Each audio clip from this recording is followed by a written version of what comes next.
고린도전서 6장 1절부터 11절까지 우리 한 절씩 교독하면서 읽겠습니다. 너희 중에 누가 다른 이와 더불어 다툼이 있는데 구태여 불의한 자들 앞에서 고발하고 성도 앞에서 하지 아니하느냐? 성도가 세상을 판단할 것을 너희가 알지 못하느냐?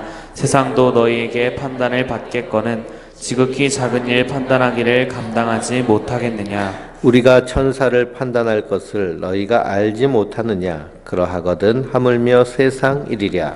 그런즉 너희가 세상 사건이 있을 때 교회에서 경히 여김을 받는 자들을 세우느냐? 내가 너희를 부끄럽게 하려 하여 이 말을 하노니 너희 가운데 그 형제간의 일을 판단할 만한 지혜 있는 자가 이같이 하나도 없느냐? 형제가 형제와 더불어 고발할 뿐더러 믿지 아니하는 자들 앞에서 하느냐? 너희가 피차 고발함으로 너희 가운데 이미 뚜렷한 허물이 있나니 차라리 불의를 당하는 것이 낫지 아니하며 차라리 속는 것이 낫지 아니하냐? 너희는 불의를 행하고 속이는구나. 그는 너희 형제로다. 불의한 자가 하나님의 나라를 유업으로 받지 못할 줄 알지 못하느냐? 미혹을 받지 말라. 음행하는 자나 우상 숭배하는 자나 간음하는 자나 탐색하는 자나 남색하는 자나 도적이나 탐욕을 부리는 자나 술 취하는 자나 모욕하는 자나 속여 빼앗는 자들은 하나님의 나라를 유업으로 받지 못하리라. 너희 중에 이와 같은 자들이 있으더니 주 예수 그리스도의 이름과 우리 하나님의 성령 안에서 씻음과 거룩함과 의롭다 하심을 받았느니라. 아멘. 할렐루야. 하나님께서 주는 은혜와 평강이 우리 성도님들 위해 늘 충만하시기를 주님의 이름으로 축원드립니다. 오늘 고린도전서 6장 말씀을 통해서 함께 은혜를 나누도록 하겠습니다. 교회란 무엇이냐? 교회는 에클레시아, 부르심을 받은 사람들이 모인 공동체가 교회입니다.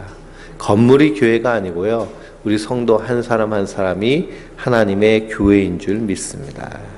그래서 교회는 예수님의 피로 대속한, 예수님의 피값으로 산 사람들이 모여서 하나님 예배하며 우리가 예수님 닮아가도록 함께 믿음으로 살아가는 것이 바로 교회입니다. 교회가 지상에 나타났다라는 것은 세상의 종말을 알리는 것입니다. 그래서 예수님이 이 땅에 초림하신 그때부터 종말, 그리고 말세라고 얘기합니다. 그리고 우리는 요즘 어떤 시대를 살고 있느냐? 말세 지말을 산다라고 말합니다.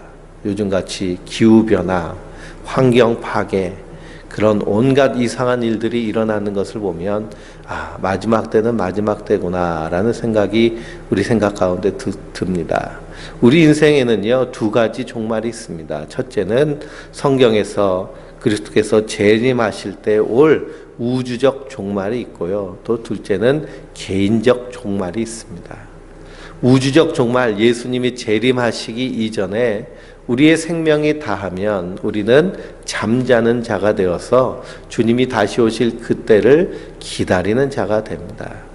그러니 성도는 주님 오실 그 우주적 종말을 기다리며 개인적 종말의 삶을 살아가는 자인 줄 믿습니다. 그래서 지혜로운 자는 어떤 자이냐? 지혜는 장래식에서 얻을 수 있다라고 잠언은 말합니다. 장래식에서 얻을 수 있는 지혜는요, 우리 인간은 반드시 끝이 있다라는 것입니다. 한계가 있다라는 거예요. 영원하지 않다라는 겁니다. 근데 이 땅에 많은 사람들이요, 영원한 것처럼 살아가는 사람들이 얼마나 많이 있는지 모릅니다. 성경을 보면 먹을 것과 입을 것이 있으면 족하다라고 하는데요, 끝없이 쌓아두는 사람이 있습니다. 어떤 한 사람이 집을요 수백 배 수천 채 가지고 욕심 부리는 그런 모습들이 있습니다. 오늘 새벽에 잠언 말씀을 보니 내 옛 지게석을 옮기지 말라라고 말합니다. 사람이요 줄 거 놓고 등기하면 이것이 내 땅 같지만 사실 내 것이 있을까요, 없을까요? 내 것이 될 수가 없습니다. 그것이 영원히 내 것이 아니죠. 내 생명이 끝나면 이건 또 누군가에게로 돌아가는 것입니다. 그래서 이스라엘 백성들이 가나안에 이렇게 정착할 때 그들에게 하나님께서 땅을 기업으로 나눠주셨습니다. 기업으로 나눠주셨는데요. 어떻게 나눠주셨느냐? 은혜로 나눠주셨습니다. 은혜로 받은 거기 때문에요. 이것은 사고 팔 수 없도록 법으로 정해 있습니다. 그런데 인간의 욕심은요, 그 지계석, 경계석을 옮겨가지고 네 땅, 내 땅 하면서 사고 파는 것이죠. 그것이 하나님 보시기에 악한 모습이다라는 것입니다. 그래서 교회가 지상에 나타났다라는 것은 세상의 종말을 나타내는 것입니다. 그러면 어떤 종말을 나타내는 것이냐? 세상이 추구하는 탐욕, 쾌락, 그리고 권세의 종말을 말하는 것이 교회입니다. 그러니 세상의 나쁜 것들이 다 종말되고 새롭게 하나님의 그런 사명으로 시작되는 것이, 하나님의 계명으로 시작되는 것이 교회의 모습인 줄 믿습니다. 그래서 초대교회의 모습이 어땠는지요? 우리 사도행전 한번 찾아보실까요?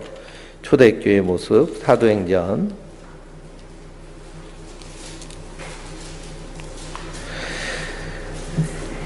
2장입니다. 사도행전 2장 43절부터 47절까지입니다. 같이 읽어보겠습니다. 사람마다 두려워하는데 사도들로 말미암아 기사와 표적이 마치 나타나니 믿는 사람이 다 함께 있어 모든 물건을 서로 통용하고 또 재산과 소유를 팔아 각 사람의 필요를 따라 나눠주며 날마다 마음을 같이하여 성전에 모이기를 힘쓰고 집에서 떡을 떼며 기쁨과 순전한 마음으로 음식을 먹고 하나님을 찬미하며 또 온 백성에게 칭송을 받으니 주께서 구원받은 사람을 날마다 더하게 하시느니라. 아멘. 그러니 초대교회의 모습은요, 자기 것을 자기 것으로 여기지 않고 서로 다 나누면서 서로 다 품으면서 그러면서 모이는 공동체, 날마다 함께 떡을 떼고 날마다 함께 생활하는 공동체가 초대교회의 공동체입니다. 그러니 사유재산이라는 개념이 분명한 우리가 살고 있는 이 시대에서요, 초대교회의 모습은 참 우리가 실현하기 힘든 모습이죠. 이것을 사람들이 실현하겠다라고 해서 시작한 것이 뭐냐 하면 사회주의 운동입니다. 그래서 공산주의, 마르크스가 사회주의라는 개념을 가져와서 그래서 공산주의를 시작하였는데요. 막스는 목사의 아들입니다. 그러니 어렸을 때부터 성경을 잘 알고 있었는데요. 그런데 신앙으로 성장하지 않고요, 불신앙으로 성장했습니다. 그래서 교회에 대해서 아주 적대적이었습니다. 그래서 막스가 말하는 사회주의의 개념은요, 그 시작은 바로 초대교회의 이런 경제관념으로 시작된 것이 막스의 사회주의 개념입니다. 근데 거기서 뭐는 쏙 뺐어요? 하나님은 쏙 뺐어요. 그래서 공산주의자들은 종교는 민중의 아편이다 라고 그래가지고 이 북쪽에서 공산주의 운동이 일어났을 때요, 수많은 기독교인들이 죽임을 당했습니다. 그러니 이 한국 교회가요, 공산주의에 대해서 그렇게 겁내고 막 이렇게 희한하게 그냥 아주 그렇게 대하는 이유는 뭐냐? 6.25 때 하도 많이 죽어서 그래요. 6.25 때 그냥 기독교인들을 제일 먼저 잡아다가 총살시켰습니다. 그래서 북한이 원래 북쪽의 평양이 공산화되기 전에는요, 동방의 예루살렘이라고 불릴 정도로 크게 부흥이 일어났습니다. 그래서 이 평양에 대부흥 운동이 일어났을 때 평양 시민의 10%가 기독교인이 안 됐어요. 10%가 안 되는 기독교인들이 정말 신앙을 순수하게 신앙생활하니 어떤 일이 일어났느냐, 주일날 장사가 되지 않는 것입니다. 사람이 안 다녀서 다 예배당 가서 예배드리고 신앙생활하니. 그래서 주일날만 되면 평양의 온 그 시가지의 가게들이 문을 닫을 정도로 그렇게 동방의 예루살렘이다 라고 했는데요. 공산당이 와가지고 기독교인들 다 죽여서 기독교인들이 다 남쪽으로 내려왔죠. 그리고 공산주의자들이 이 사회주의 개념을 가지고 시작했습니다. 그런데 뭐는 보지 못했느냐 하면 인간의 탐욕은 보지 못했어요. 그래서 공산주의가 지금 완전히 망했죠. 소련이 붕괴되면서 사회주의가 완전히 포기됐습니다. 그 사회주의는 서로 합동 농장에서 함께 일해서 함께 나누고 합동 공장에서 함께 일하고 함께 나누고 그래서 그 사람들은 다 서로를 누구라고 불러요? 동무라고 그러잖아요. 동무. 동무는 무슨 얘기예요? 친구라는 거잖아요. 친구. 다 똑같다는 거예요. 아무개 동무, 아무개 동무. 그러니 예? 김일성 수령 동무, 동지 막 이렇게 부릅니다. 그러면서 신처럼 모시는데요. 근데 그 안에서 인간의 탐욕은 보지 못한 것이 공산주의, 사회주의의 한계입니다. 그래서 몰락했는데요. 그래서 초대교회의 모습이 바로 이런 모습입니다. 근데 이런 모습이요, 참 구현하기가 힘듭니다. 그래서 교회를요, 종말론적인 공동체, 세상적인 것들이 다 종말되고 망하고 없어지고 예수님이 우리에게 주신 새 계명, 서로 사랑하라 라는 그 계명으로 함께 모인 공동체가 교회인 줄 믿습니다. 그래서 교회를 가리켜서 종말론적인 공동체다라고 이렇게 말합니다. 그래서 우리가 추구하는 것도요, 이런 초대교회의 모습을 추구해 나가야 될 줄 믿습니다. 서로 사랑하고 서로 덮어주고 서로 용서하고 함께 믿음으로 살아가는 것.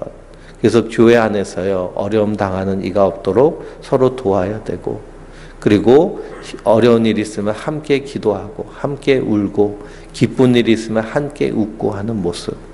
절대로 교회 안에서요, 경쟁이 일어서는 안 되고 교회 안에서 원망과 시비가 일어서는 안 되는 줄 믿습니다. 근데 고린도 교회에 어떤 일이 일어났느냐 하면 다툼이 일어났습니다. 다툼이 일어났으니 이것이 무엇이 옳고 그른지 서로 판단을 해야 되는데요. 이 판단하는 것을 어디로 가져가서 판단을 했느냐 하면 세상 법정으로 가서 판단을 한 것입니다. 그러니 당시에 헬레니즘의 그러한 그 관행이라고 할 수 있는 것은요, 첫째가 음행이 관행입니다. 그러니까 남자들이요, 저 신전에 가가지고 그래서 그 사제들과 함께 음행을 저지르는 것에 대해서 아무렇지도 않게 생각하는 것이 헬레니즘 문화입니다. 그리고 재판하는 것에 대해서도 관행처럼 여겼습니다. 소송하는 것도.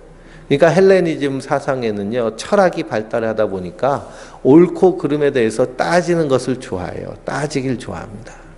그래서 서양 사람들은요, 특히 미국 사람들은 툭하면 뭘 하느냐, 이렇게 소를 한다고 그러죠. 그래서 재판을 겁니다. 고소를 해요, 고소를 해서 재판하고 막 그런 것이 상당히 발달한 나라가 미국이란 나라입니다.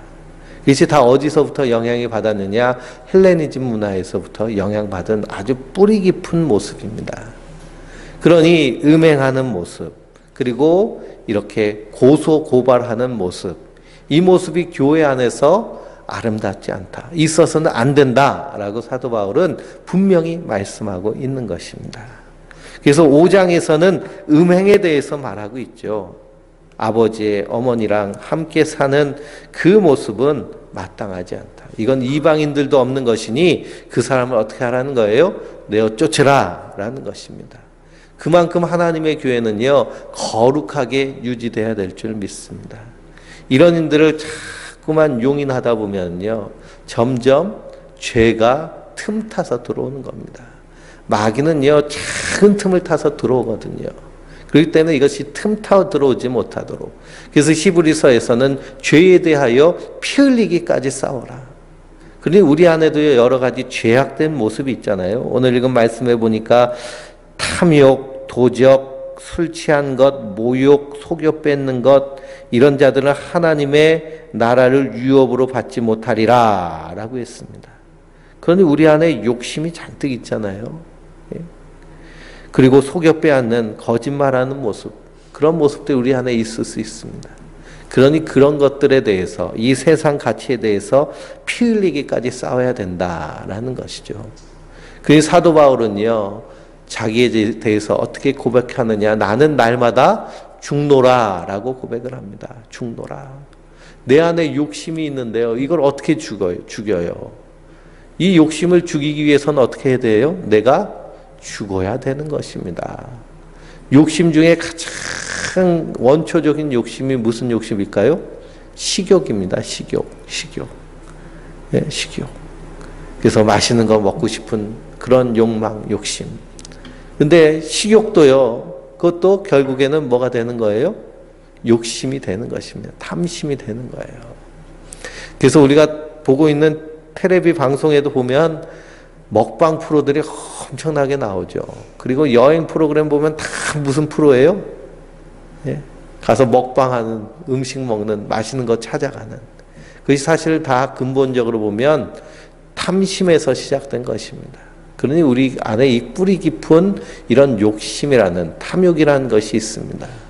이것이 어떻게 죽을 수 있나요? 내가 죽어야 되는 것입니다. 그래서 사도 바울은 죽지 않았지만 자기에게 사망 선고를 한 것입니다. 이제는 내가 사는 것이 아니요 내 안에서 예수님이 사는 것이다. 예수님이 사는 것이다. 그래서 제가 인천에서 있을 때 그 뒷산이 저 인천 공동묘지입니다. 아주 유명한 인천 공동묘지. 거기 가면요 묘지가 엄청나게 많은데요. 어떤 묘지는 그냥 자녀들이 얼마나 잘 관리를 하는지 잔디가 파릇파릇하게 그냥 잘 관리된 이 묘지가 있는가 하면, 어떤 묘지는요 이건 묘비도 갈라져 가지고 이렇게 쓸거져져 있고 그냥 온갖 잡풀이 다 자란 묘지가 있습니다. 그런데요 그 무덤에 묻힌 고인이 이 묘지 좀 정리 좀 하라고 소리치나요? 예? 소리치나요? 안 하죠. 예? 무덤에 묻힌 자는 아무런 욕망이 없습니다. 왜냐? 죽었기 때문입니다. 그래서 사도 바울도 나는 날마다 죽노라 라고 외칩니다. 선언합니다. 우리 신앙생활도요 사도 바울과 같이 날마다 어떻게 하는 거예요? 죽노라 해야 될 줄 믿습니다. 왜 그러냐? 오늘 말씀이요 내가 죽지 않고서는 할 수 없는 말씀이기 때문에 그렇습니다. 5장 9절을 보면요 내가 너희에게 쓴 편지에 음행하는 자들을 사귀지 말라 하였거니와, 이 말은 이 세상에 음행하는 자들이나 탐하는 자들이나 속여 빼앗는 자들이나 우상 숭배하는 자들을 도무지 사귀지 말라 하는 것이 아니니 만일 그러하려면 너희가 세상 밖으로 나가야 할 것이라 라고 말하고 있습니다. 그래서 사도 바울은요 교회 안에서 거룩을 말합니다. 근데 세상은 어때요? 세상은 우리가 살고 있는 이 세상도요 고린도와 별반 다를 것이 없습니다. 얼마나 음란하고 탐욕과 타락한 세상인가. 근데 성도는 어디서 살고 있어요? 이 세상 가운데 살고 있죠. 하나님이 우리를 구원하셨는데 바로 안 데려가시고 세상에 살게 하시는 이유는 무엇이냐? 사명이 있기 때문입니다. 그들에게 복음을 증거하여서 그들도 회개하고 주님께로 돌아오게 하시는 것이 바로 성도가, 우리 하나님이 성도에게 주신 사명인 줄 믿습니다. 그러니 우리가 교회 안에서 거룩함을 지키면서 세상 가운데서 빛과 소금의 역할을 감당해야 될 줄 믿습니다. 이번 주에요 서울에서 큐어 축제를 한다고 그래요. 게이 퍼레이드를 하는데 그러면 온갖 음란한 일들이 일어나고 전 세계의 게이들이 다 몰려들어가지고 그래서 남창을 하는 그런 죄악의 현장이 벌어집니다. 근데 기독교인은요 그것을 혐오하기보다는 불쌍히 여겨야 된다라고 생각이 됩니다. 불쌍히 여겨야죠. 그 청년 때, 젊었을 때요 정말 그 음욕이 부릴 듯 일어나고 욕망이 부릴 듯 일어나서 그런 짓을 하지만, 그러나 그 후에 범죄한 이후에 마귀에게 완전히 노략질당한 그 이후에 그 인생들은요 처절하니만큼 비참한 인생을 사는 것이 그들의 모습입니다. 그러니 그들 가운데도 하나님이 찾으시는 영혼이 있다라는 사실을 기억하시고 불쌍히 여기시고 긍휼히 여기시길 주님의 이름으로 축원드립니다. 그래서 불쌍한 영혼, 구원받을 영혼입니다. 하나님 보시기에요, 그들이나 우리나 똑같은 죄인이었습니다. 그러나 그리스도의 피로 우리를 깨끗하게 씻어주신 줄 믿습니다. 그래서 하나님 앞에서요, 죄는 다 똑같은 죄입니다. 높고 낮은 죄가 없어요. 그렇기 때문에 우리를 구원하신 그 은혜, 그 사랑을 생각하며 우리가 이 땅을 사는 자인 줄 믿습니다. 그러므로 세상 법정으로 가져가는 것, 그래서 거기서 재판하는 것, 그것은 성도가 해서는 안 된다라는 것입니다. 왜 그러느냐? 성도가 세상을 판단할 것을 너희가 알지 못하느냐? 6장 2절 말씀이죠. 성도가 세상을 판단하는 자들이다라는 것입니다. 성도는요, 예수님과 함께 세상을 심판할 자리에 오를 자들이 성도입니다. 왜 그럴까요? 예수님이 우리의 머리신 거예요. 머리. 우리는 그분의 뭐예요? 몸이죠. 재판관이요, 재판을 하는데 머리만 따로 떼고 가가지고 재판하나요? 몸도 같이 가는 것이죠. 그래서 성도도 세상을 심판할 때 주님과 함께 그곳에서 심판하는 자가 성도인 줄 믿습니다. 이것이 복음의 비밀인데요. 베드로전서 1장 10절에서 12절 한번 찾아보실까요? 베드로전서 1장 10절에서 12절입니다. 같이 읽어보겠습니다.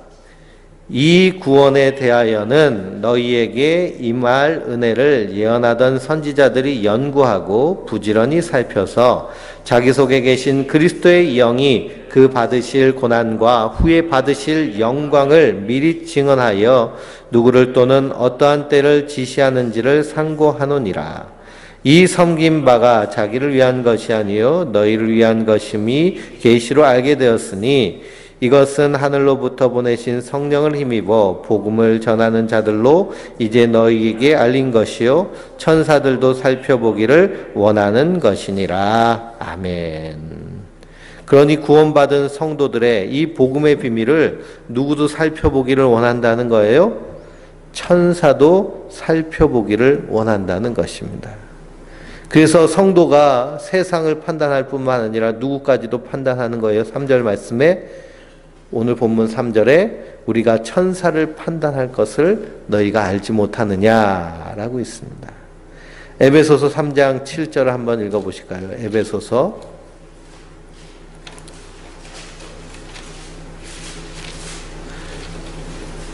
3장 7절입니다. 313페이지의 말씀입니다.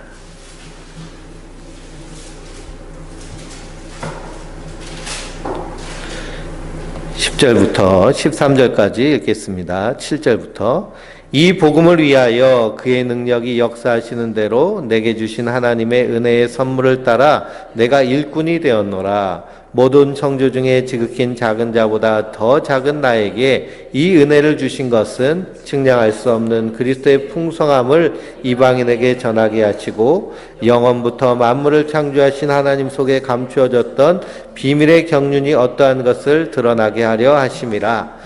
이는 이제 교회로 말미암아 하늘에 있는 통치자들과 권세자들에게 하나님의 각종 지혜를 알게 하려 하심이니 곧 영원부터 우리 주 예수 그리스도 예수 안에서 예정하신 뜻대로 하신 것이라. 우리가 그 안에서 그를 믿음으로 말미암아 담대함과 확신을 가지고 하나님께 나아감을 얻었느니라. 그러므로 너희에게 구하노니 너희를 위한 나의 여러 환난에 대하여 낙심하지 말라. 이는 너희의 영광이니라. 아멘. 그러므로 복음을 위하여서 하나님께서 이 베드로 지극히 작은 자에게 은혜를 주신 것, 그 은혜를 주신 것은 뭐냐? 복음을 증거하는 그 은혜를 주신 것입니다. 복음을 증거하는 것이 바로 그리스도의 비밀을 전하는 것이고요. 복음을 전한다라고 하는 것은 바로 하나님과 예수님과 함께 세상을 심판하는 모습이 복음을 전하는 모습입니다. 그래서 복음을 전하면 그 사람이 받으면 그 사람이 하나님의 백성이 되는 것이고 받지 아니하면 어떻게 되나요? 심판 가운데 놓이게 되는 것이죠.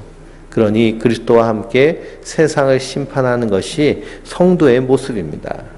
그러니 성도가 세상을 그리고 천사까지도 판단할 자인데 왜 세상 법정으로 가져가서 그래서 소송하고 고소하고 그렇게 하느냐라는 것이죠.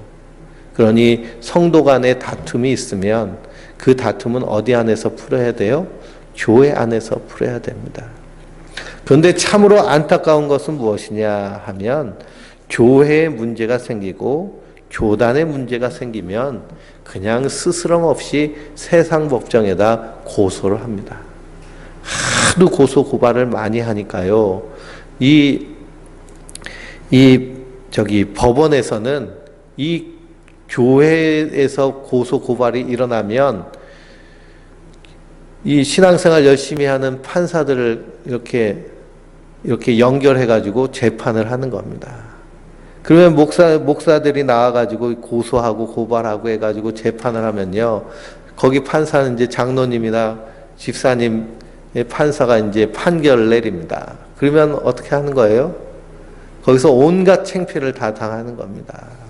교회에서 서로 다툼이 있는 것, 그리고 교단 안에서 문제가 있는 것, 이걸 왜 여기 가져와 가지고 이러냐. 그러면서 사용하는 말씀이요. 바로 이 고린도전서 6장 말씀입니다.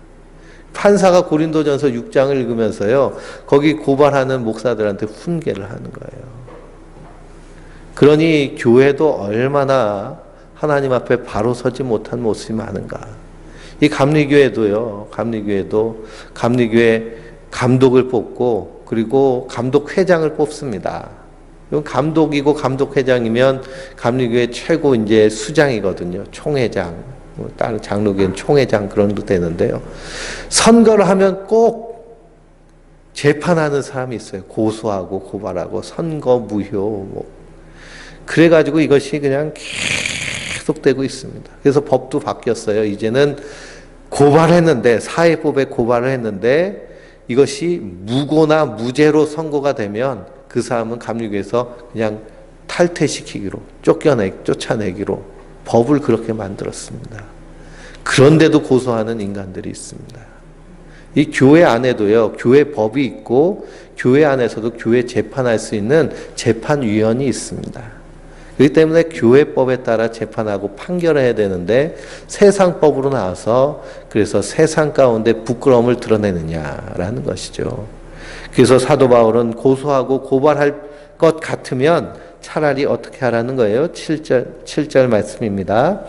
너희가 피차 고발함으로 너희 가운데 이미 뚜렷한 허물이 있나니 차라리 불의를 당하는 것이 낫지 아니하며 차라리 속는 것이 낫지 아니하냐라는 것입니다. 그러니 누가 나한테 걸어가지고 나를 억울하게 하면 차라리 어떻게 하라는 거예요? 억울함을 당하라라는 것입니다. 져줘라라는 거예요. 져줘라. 그래서 교회 안에서 성도 간에 절대로 금전거래는 해서는 안 됩니다. 교회 안에서 어떤 때는요, 교회 안에서 일수를 하시는 분이 있더라고요. 일수를 하면서 안 하면은요, 그분이 막 집 사고 건 사고 없이요, 돈을 왜 안 내놓냐고 막 그 모습을 보니까 정말 정내미가 떨어집니다. 교회 안에서는 절대 돈 거래를 하면 안 되고요. 정말 힘들어서 그래서 어려워서 빌려달라라 그러면 주는 심정으로 나는 받지 않겠다라는 마음으로 빌려주열진정 절대로 돈 거래는 해서는 안 됩니다. 그래서 잠언서 말씀에도 보증 서지 말고 그리고 이 이자를 받기 위해서 꿔주고 하는 것들은 하나님 아주 악하게 보십니다. 그래서 교회 안에서는요 이런 일이 절대 있어서는 안 됩니다. 정말 어렵고 힘들면 준다 생각하고 그렇게 돕는 것이 성도의 마땅한 사랑의 모습인 줄 믿습니다. 그래서 차라리 손해를 보고 불의를 당해라 라는 것입니다. 불의를 당해라. 이것이 성도가 이 땅에서 살아가는 삶의 모습입니다. 왜 그럴까요? 이 땅의 것이 우리에게 전부가 아니고 영원한 하나님의 것이 약속되어 있기 때문입니다. 그래서 이에 대해서 예수님 뭐라고 하셨느냐? 마태복음 5장 말씀입니다. 마태복음 5장. 마태복음 신약성경 맨 앞에 있습니다. 마태복음 5장 38절부터 42절까지. 38절부터 42절까지. 같이 읽겠습니다.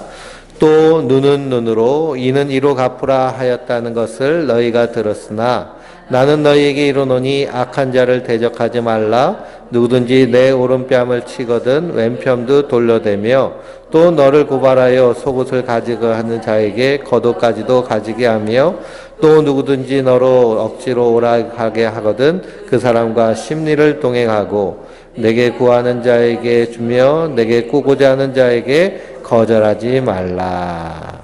그러면서 예수님이 내 이웃을 사랑하고 내 원수를 미워하였다는 것을 너희가 들었으나 나는 너희에게 이르노니 너희 원수를 사랑하며 너희를 박해하는 자를 위하여 기도하라 라고 하십니다. 기도하라.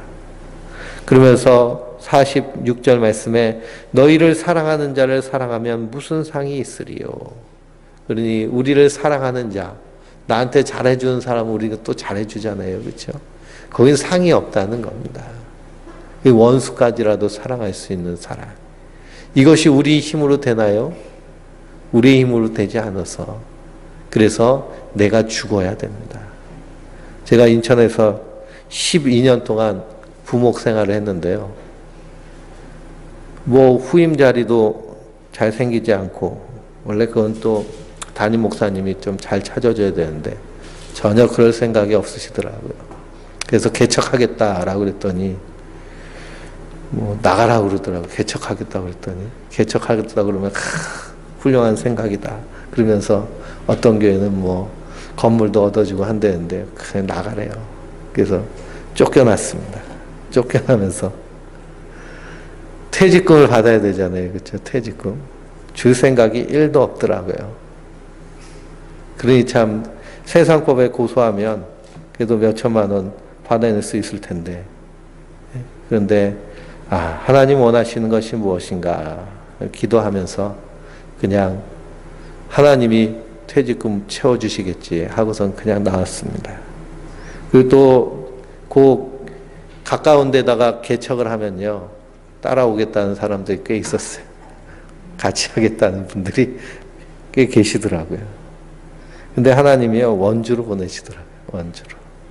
그러니 그 교회 갈라 나와가지고 부목사가 개척했다라는 그런 얘기도 하나님 듣지 않게 하시고 그 속에서는요 그것이 사실은 그 엄청난 좀 아픔이고 상처가 됩니다. 그리고 분노가 일어나죠. 분노가 일어나고 그래서 그 일이 일어난 게 이제 그 연말쯤 되거든요. 그래서 작년 겨울을 보내면서 그것이 자꾸만 떠오르는 겁니다. 자꾸만 올라오니까 참 힘든데 그래도 하나님 위로해 주시는 위로가 있더라고요.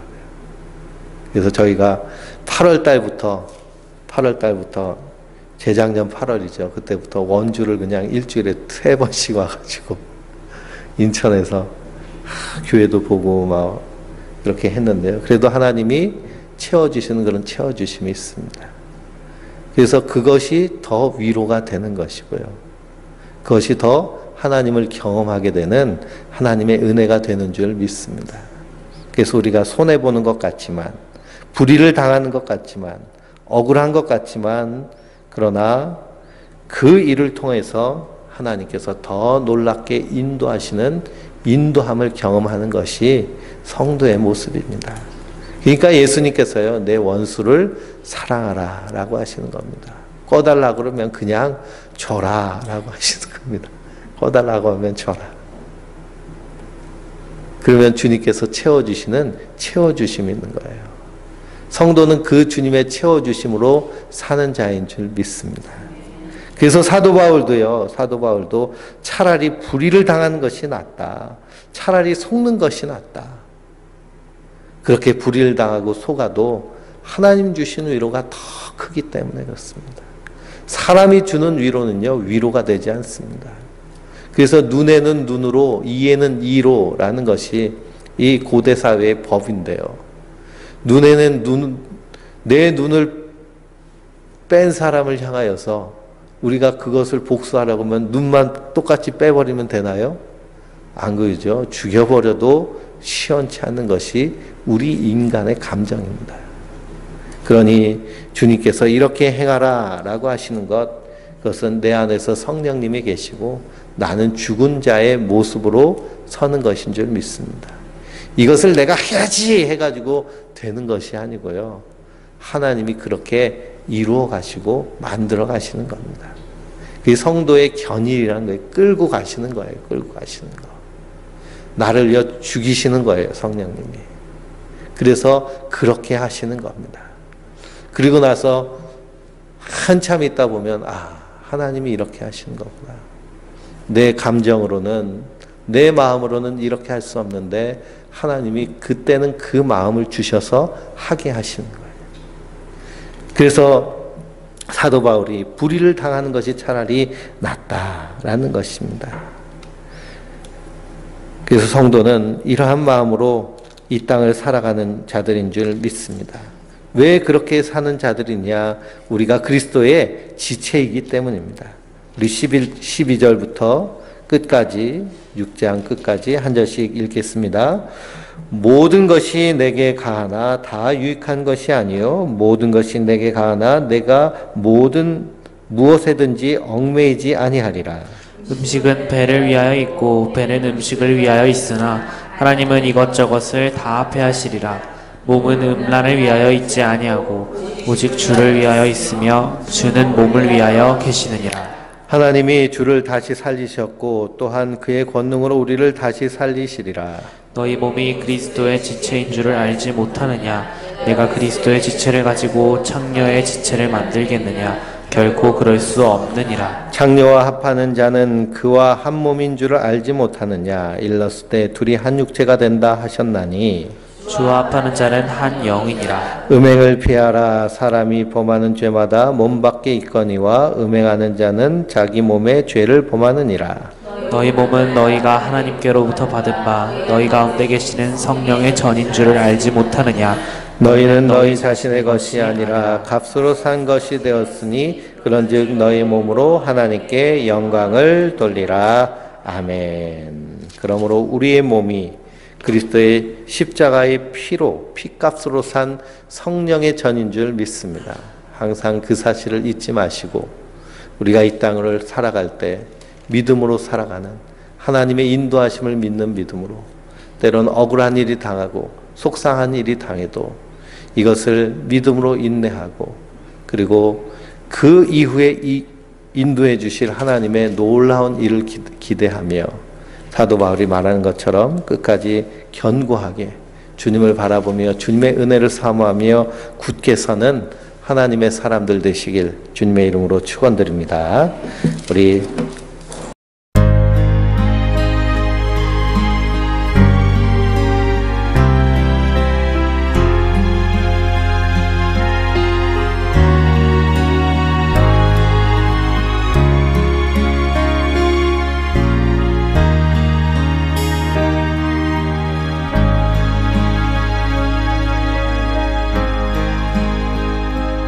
어둠 속에 매이던 내 영혼 갈 길 몰라 방황할 때에